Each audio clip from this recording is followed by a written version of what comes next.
Let me tell you something that most people overlook when they're trying to grow healthier, longer, stronger hair. It's not a serum. It's not a supplement. It's not some expensive salon treatment. It's water.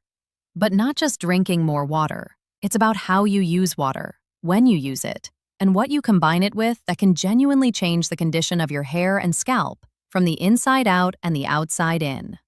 And if you're a woman over 20 and you've been frustrated with slow hair growth, excessive shedding, dry and brittle ends, or a scalp that never quite feels balanced, I want you to stay with me today, because what I'm going to share with you might be the simplest shift you've made in your hair care routine in a long time. My name is Dr. Rose, and I have spent years working with women to help them understand their bodies more deeply, especially the ways that something as fundamental as hydration plays a massive role in how we look and feel from head to toe. Literally head to toe. And your hair? Your hair is one of the first places your body shows signs of internal imbalance. It's almost like a mirror for what's happening inside you. Before I get into the details, I want to ask you something, and I genuinely want to hear your answer in the comments below. Have you ever gone through a season in life? Maybe a stressful period, a health scare, a hormonal shift, a new diet, and noticed your hair suddenly seemed thinner, duller, or like it just stopped growing? Tell me below, because I think so many of us have been there, and you are not alone. And understanding that connection between internal health and hair health is exactly where today's conversation begins. So let's start with the basics, because I think when we understand the why behind something, we're much more motivated to actually do it. Hair grows from the follicle, which lives in your scalp. That follicle needs blood flow, it needs nutrients, and it needs a healthy environment to do its job. And water, proper, consistent hydration, is at the center of all three of those things. When you are even mildly dehydrated, your body starts making decisions about where to send its limited resources. And hair growth? That is considered non-essential in the body's priority list.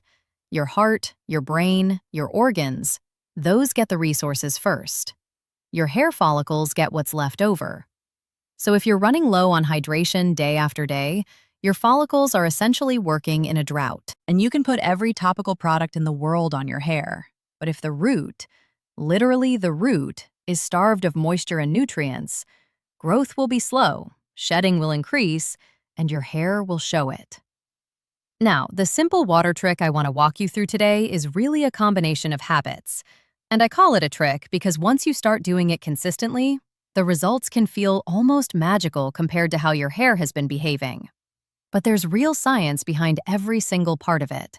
So let me break it down for you step by step. The first part of this is something I call the morning activation method. Most of us wake up in the morning and the first thing we reach for is our phone, or coffee, or maybe we jump straight into getting kids ready or answering emails. But here's what's actually happening in your body after a full night of sleep. You've been fasting and going without water for 7 to 9 hours. Your body is mildly dehydrated every single morning before you even start your day. And that morning window is incredibly important for setting the tone for your cellular function, including the cells in your scalp that govern hair growth. What I recommend, and what I personally do every single morning, is to drink 16 to 20 ounces of water before you consume anything else. Before coffee, before food, before your morning smoothie, just water. Room temperature is ideal because cold water can actually cause a mild contraction in your digestive system, making it harder to absorb quickly. Room temperature water absorbs faster, gets into your bloodstream more efficiently, and starts hydrating your scalp cells sooner. You can add a small squeeze of lemon if you like. Lemon contains vitamin C, which is a cofactor in collagen synthesis. And collagen is a structural protein that supports the hair follicle. So that small addition isn't just about flavor. It actually has a functional benefit. Give yourself the first 30 days of doing this consistently and pay attention to how your scalp feels. Many women report that their scalp feels less itchy, less flaky, and more balanced, and that's not a coincidence. A hydrated scalp is a healthier environment for hair growth, plain and simple. The second part of this method is something I think almost no one talks about, and that is the power of warm water scalp rinsing. Now, we all know that washing our hair is part of our routine, but the temperature of the water you use and how you use it at the end of your wash can make a real difference in scalp health and hair texture. Here's why this matters. Warm water, not hot, not cold, but warm, opens the cuticle of the hair shaft and allows your conditioner and treatments to actually penetrate. It also opens the pores of the scalp, which helps clear away any product buildup, sebum accumulation, or debris that can clog follicles over time. Clogged follicles are one of the underrated causes of slow or stunted hair growth in women, and it's something that doesn't get enough attention. So during your wash, use warm water. Massage your scalp gently but thoroughly. I'm talking 2 to 3 minutes of active massaging with your fingertips, not your nails. This increases blood circulation to the follicles, which means more oxygen and more nutrients getting delivered right to the root. This combination of warm water and manual stimulation has been studied and shown to support hair thickness over time. It sounds so simple, I know. But simplicity done consistently is where transformation lives. Now at the very end of your rinse, here's where the real trick comes in. Finish with a cool, not freezing, just cool, water rinse for about 30 seconds. This is called a cold rinse finish, and it does something beautiful. It closes the hair cuticle back down, which seals in the moisture and the nutrients from your treatment. It reduces frizz, it adds shine, and it stimulates circulation in a different way. A kind of vascular flushing effect where blood rushes back to the surface of the scalp after the mild temperature contrast. Think of it like a tiny workout for your scalp's blood vessels. More circulation means a better environment for growth. I know some of you are wincing at the idea of cold water, and I hear you. But 30 seconds is all it takes. You don't need to suffer. You just need to commit to those 30 seconds, and your hair will thank you in ways you can see and feel over the coming weeks. The third component of this water-based approach is internal, and it involves something I call strategic hydration, which means drinking water in a way that actually supports your hair growth cycle, rather than just drinking randomly throughout the day. The hair growth cycle, which includes the anagen phase where active growth happens, the catagen phase where growth slows, and the telogen phase where hairs rest before shedding, is deeply influenced by your nutritional and hydration status. And what I've seen in my practice over and over again is that women who drink the majority of their water in 2 or 3 large bursts throughout the day tend to be less effectively hydrated at the cellular level than women who sip water consistently, evenly, throughout the day. Your kidneys can only process about 800 milliliters of water per hour. Anything beyond that in a single sitting gets flushed out before your cells can absorb it. So drinking a liter of water in one go doesn't give you the same benefit as spacing it out. Strategic hydration means keeping a bottle near you, sipping consistently, and aiming to reach your daily goal gradually across your waking hours. For most women, a general goal of around 2 liters per day is a reasonable starting point, though your actual needs depend on your body size, activity level, climate, and diet.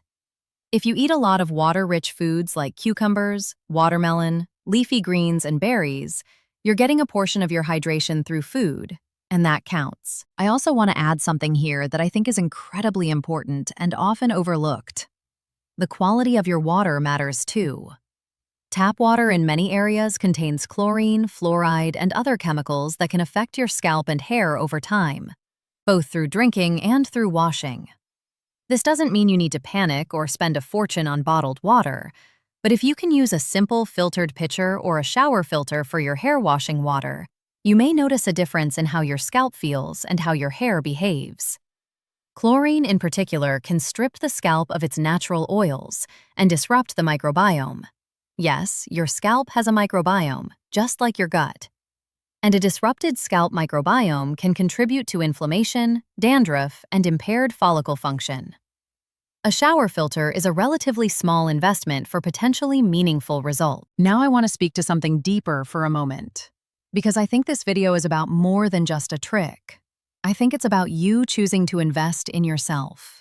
Choosing to do the small, consistent, unglamorous things that add up over time. As women, so many of us are used to putting ourselves last.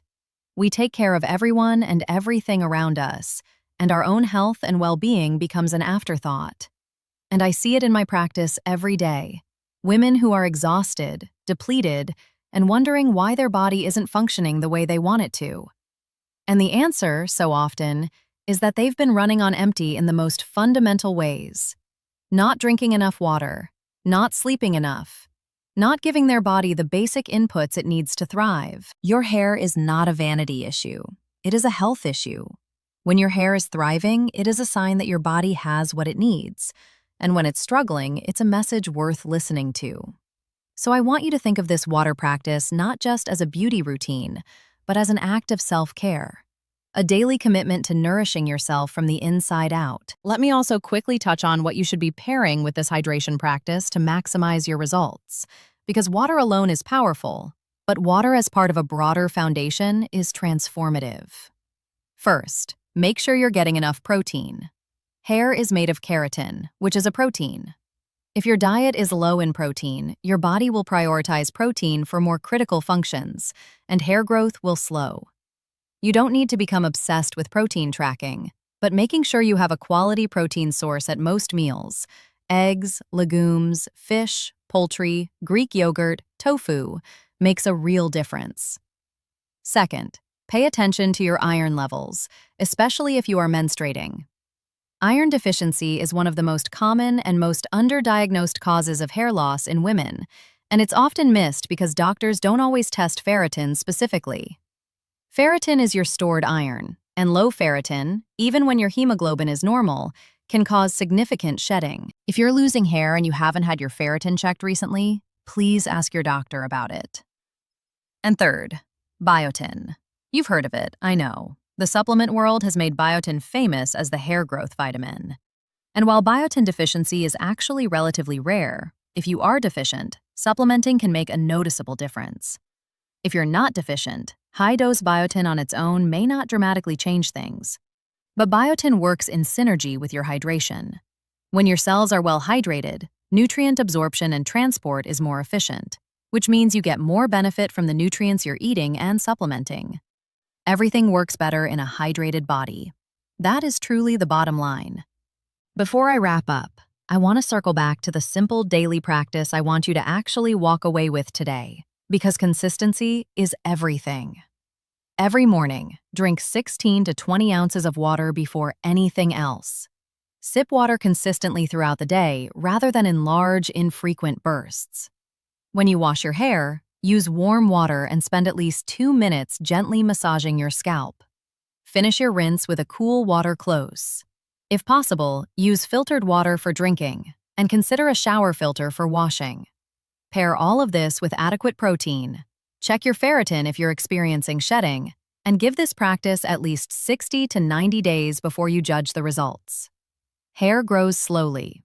Change happens slowly, but it does happen when you stay consistent. I truly believe that the most powerful health practices are often the simplest ones, not the most expensive, not the most complicated, the ones that honor your body's basic needs, done with intention and love, day after day.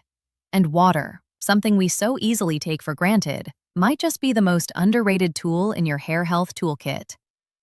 If this video helped you, I'd love for you to share it with a friend who might need it.